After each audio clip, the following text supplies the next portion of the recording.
مطلب انسان جو ہے وہ مال کے لالچ میں آ کر ایسی اکثر کوتاہیاں جو وہ کر جاتا ہے. تو وَلَا تَأْكُلُوا أَمْوَالَهُمْ إِلَىٰ أَمْوَالِكُمْ، ان کے مالوں کو اپنے مالوں کے ساتھ ملا کر ہضم مت کر جاؤ، ہڑپ مت کر جاؤ، کھا مت جاؤ. إِنَّهُ كَانَ خُوبًا كَبِيرًا، بے شک انہو کان حوبا کبیرہ، بلا شبہ یا بے شک یہ بڑا گناہ کا کام ہے. ایسا کام کرنا، یتیموں کے مال کو ہڑپ کر جانا کسی بھی طریقے سے، کسی بھی پلاننگ کے تحت، کسی بھی طریقے سے ہم یتیموں کا مال ہڑپ کر جانا، یہ بہت بڑا گناہ کا کام ہے، یعنی ایک گناہ کبیرہ ہے. وَإِنْ خِفْتُمْ، اور اگر تم ڈرو، اللہ کہ نہ تقسطوا، تم سے انصاف کر سکو، تم انصاف سکو، اگر تمہیں یہ ڈر ہو کہ تم انصاف نہیں کر سکو گے فی الیتیمہ، یتیم لڑکیوں سے. پہلے جو یتیم بچوں کا ذکر ہوا، یتیم بچوں کا، اس میں لڑکیوں اور لڑکے دونوں داخل ہو سکتے ہیں یتیم میں. لیکن اب یہ خطاب جو ہے یہ تھوڑا سا بدلا ہے یہاں پر اگلی آیت میں. تم سب انصاف کر سکو گے یتیم لڑکیوں کے معاملے میں اگر تمہیں یہ ڈر ہو. وَإِنْ خِفْتُمْ، اگر تمہیں یہ ڈر ہو اللہ کے نہ تقسطوا فی الیتامہ، تم انصاف کر سکو گے یتیم لڑکیوں کے معاملوں میں. یتیم لڑکیاں، جیسا کہ ذکر ہوا کہ یتیم لڑکی کی جو یتیم تب تک ہے جب تک اس کا نکاح یا شادی نہ کر دی جائے، اس وقت تک وہ یتیم کیٹیگری میں فال ہوگی. ٹھیک ہے، تو اگر تمہیں یہ ڈر ہو کہ تم یتیم لڑکیوں کے معاملے میں، یتیم بچیوں کے معاملے میں انصاف نہیں کر سکیں گے، فن کی ہو تو تم سب نکاح کرو ما تابا، جو بھلی لگے لکم تمہیں، من النساء، عورتوں میں سے، دوسری عورتوں میں سے. اب یہ تھوڑا سا معاملہ جو ہے وہ اس کو ایکسپلینیشن کی ضرورت ہے کہ اگر تمہیں لڑکیوں کے معاملے میں، یتیم بچیوں کے معاملے میں ڈر ہو کہ تم ان کے ساتھ انصاف نہیں کر سکو گے، کہ تم دوسری عورتوں کے ساتھ، دوسری جو عورتیں جو تمہیں بھلی لگیں ان کے ساتھ نکاح کر لو. اب یتیم کا یہاں پر دوسری بھلی لوگوں کے ساتھ نکاح کرنے کا تذکرہ یہ کیسے آ گیا کہ پہلے زمانوں میں جیسا کہ ہم نے تذکرہ کیا کہ عورتوں کے ساتھ بہت ہی زیادتی کی جاتی تھی، اور اس زیادتی میں یتیم جو بچیاں ہیں ان کے ساتھ اور بھی زیادہ زیادتی والے معاملات ہوتے تھے کہ ان کو اکثر یتیم بچیوں کو لے کر ان کو پالا پوسا جاتا تھا اس نیت کے ساتھ کہ جب وہ بڑی ہو جائیں گی تو ان کے ساتھ وہ خود ہی نکاح کر لیں گے، اور اس نکاح کے بدلے میں ان کو حق مہر جو ہے وہ نہیں دینا پڑے گا. اس کے علاوہ وہ اس کی جو جائیداد جو اس کو ملے گی یا اس کا جو مال ہے اس یتیم لڑکی کا، بچی کا، وہ بھی ان کے پاس آ جائے گا، اور اس کو بھی وہ ہڑپ کرنے کا ہی، جو اس طرح کی نیتوں کے ساتھ وہ یتیم بچیوں کی پرورش بھی عام طور پہ کی جاتی تھی پچھلے زمانوں میں. اس کے علاوہ مطلب عورت کا استحصال کا ایک یہ بھی طریقہ تھا، جو یتیم بچیاں ہیں ان کے استحصال کا یا ان کے ساتھ ظلم اور زیادتی کا ایک یہ بھی کہہ لے کے رواج یا ایک یہ بھی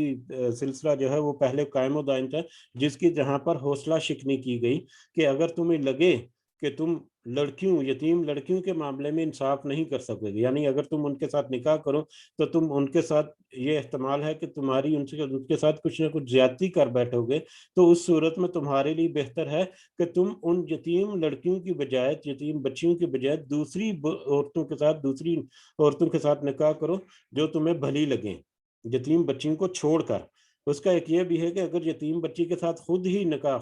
اس کو پالا پوسا اور خود ہی اس کے ساتھ نکاح کر لی، شادی کر لی، تو کل کو تو اس کا ولی بھی کوئی نہیں، کل کو تو اس کے ساتھ اگر کوئی ظلم اور زیادتی ہوئی ہے تو پھر مطلب اس لڑکی کا تو کوئی پرسان حال نہیں، اس کو کوئی پوچھنے والا ہی نہیں، اس کی کوئی داد رسی کرنے والا ہی کہیں نہیں ہوگا. لیکن اگر تم یتیم بچی کو چھوڑ کر دوسری عورتوں کے ساتھ نکاح کرو اور یتیم بچی کو تم اس کی بیک میں کھڑے ہو کر اس کے ولی کے طور پر دوسری جگہ پر نکاح پڑھا دو، تو یہ تمہارے لیے اور زیادہ بہتر ہے کہ کل کو جو اس کی بچی کے معاملات میں اگر کوئی اونچ نیچ ہوتی ہے تو تم کم از کم اس کے وارث کے طور پر یا اس کے ولی کے طور پر